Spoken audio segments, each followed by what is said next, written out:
Government shutdown live updates as Senate tees up 13th vote on GOP funding bill live by updated on October 28, 2025, 9:24 a.m. EDT, CBS News. What to know on day 28 of the government shutdown. The Senate will vote for the 13th time on advancing a Republican-backed funding bill to end the government shutdown. https://www.cbsnews/shutdown, now on its 28th day. The procedural vote is scheduled for 11:30 a.m., and Republicans still need 5 more Democrats to join them for the vote to succeed. Democrats are under increasing pressure to back down after the largest union representing federal government employees said that it's time to pass a clean continuing resolution and end this shutdown on Monday. Federal employees missed their first full paycheck at the end of last week, and upcoming paychecks, including for the military, could be in jeopardy. The Department of Agriculture has warned that the well has run dry for SNAP, and federal food aid will not go out on November 1st. 42 million Americans rely on the program to help buy food. 0 minutes ago, Hawley calls on Senate to pass his SNAP funding bill ahead of freeze. Senator Josh Hawley, a Missouri Republican, wrote an op-ed in the New York Times, https://www.nytimes.com/225-1028opinionjoshhawley.html, on Tuesday urging his colleagues to support a bill he is sponsoring that would fund the SNAP program through the shutdown. The Department of Agriculture said federal food aid will not go out on November 1st. Saturday will be another grim milestone, Hawley wrote. That is the day about 42 million Americans will lose federal food assistance. Hawley's legislation is known as the Keep SNAP Funded Act, https://www.congress.gov/bills/senate bill/3024 text status 1-3, and would provide such sums as are necessary to provide uninterrupted benefits under SNAP. Hawley said the shutdown has already touched countless lives and not for the better, highlighting the toll of the funding lapse on key services and how it has forced thousands of federal employees to work without pay. But letting federal food assistance lapse would introduce an entirely new stage of suffering, he said. Hawley called passing a clean funding measure to reopen the government the best solution. But if the stalemate continues, he said, Congress at the very least needs to pass my bill to ensure food assistance continues uninterrupted. The Missouri Republican pointed to what he's heard from his constituents, including a retired teacher who wrote to him about her grandchildren who rely on the food aid to buy groceries, and a woman who said she and her disabled husband likewise need the assistance. There is no reason any of these residents of my state or any other American who qualifies for food assistance should go hungry, Hawley said. We can afford to provide the help. Hawley bemoaned the politics of the shutdown, saying, Republicans blame Democrats, and Democrats blame Republicans, but all these people have food to spare. But this isn't about politics at all in the end. It's about who we are, he said. The character of a nation is revealed not in quarterly profits or CEO pay, but in how it treats the small and forgotten, the last, the least, the lost. 20 minutes ago, Senate to vote on House-passed funding bill at 11:30 a.m.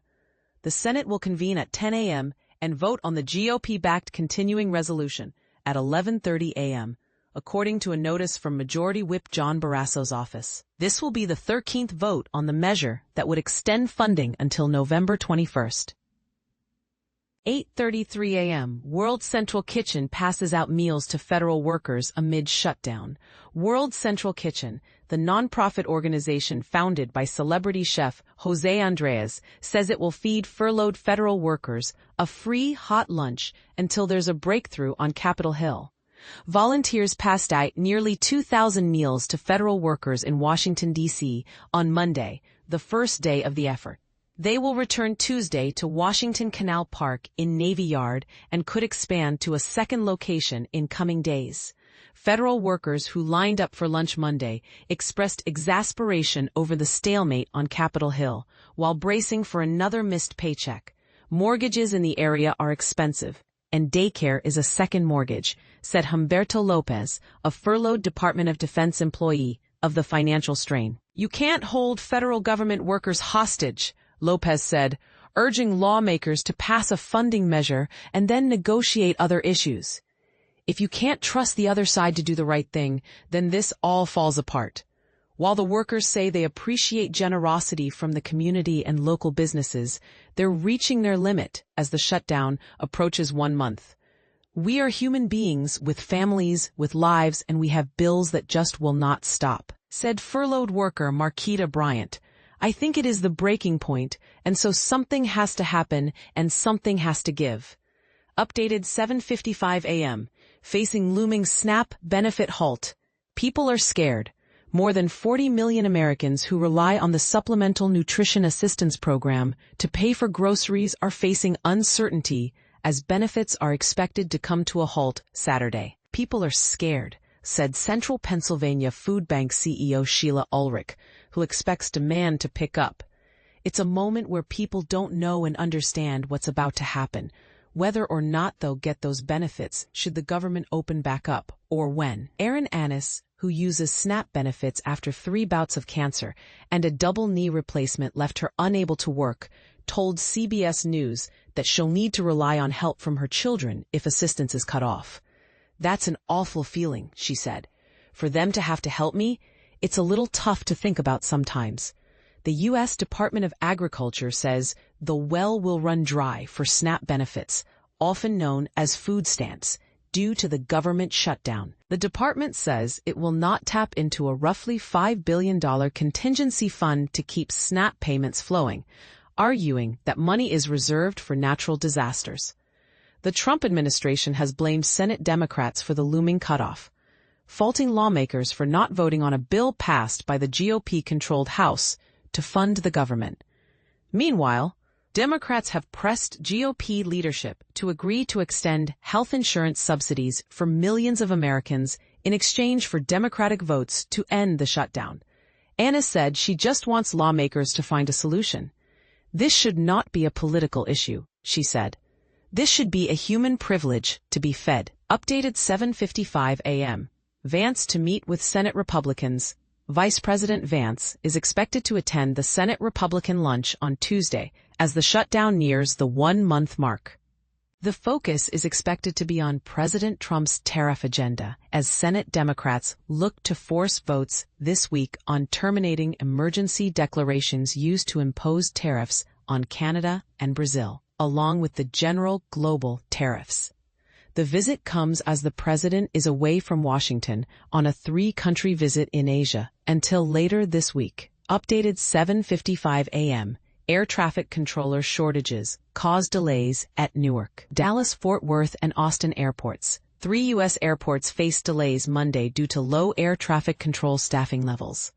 Flights at Austin Bergstrom International Airport and Newark Liberty International Airport were delayed by an average of 39 minutes, with flights out of Dallas-Fort Worth International Airport delayed 18 minutes, according to Federal Aviation Administration data. The agency said staffing was the cause of the delays at all 3 airports.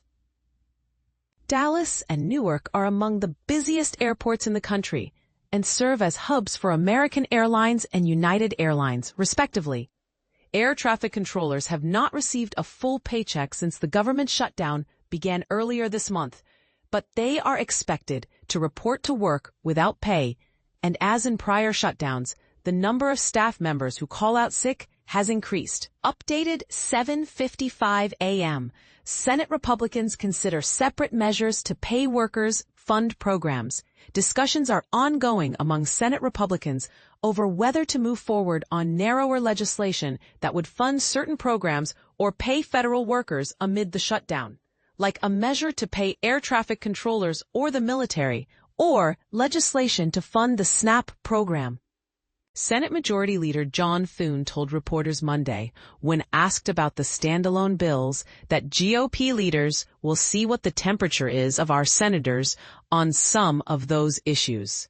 Senator John Cornyn, a Texas Republican, said he expects the topic will come up at Tuesday's lunch meeting, where Republicans will figure out what the consensus strategy is going forward. Right now, it's reopen the government, Cornyn said of the Republican thinking. Senator Markwayne Mullin, an Oklahoma Republican, told reporters after a leadership meeting Monday night that he doesn't understand why the separate measures are needed, saying Democrats have repeatedly supported clean, stopgap funding bills in the past. If they're really concerned about the SNAP program, Democrats should open the government with a simple vote, Mullin said.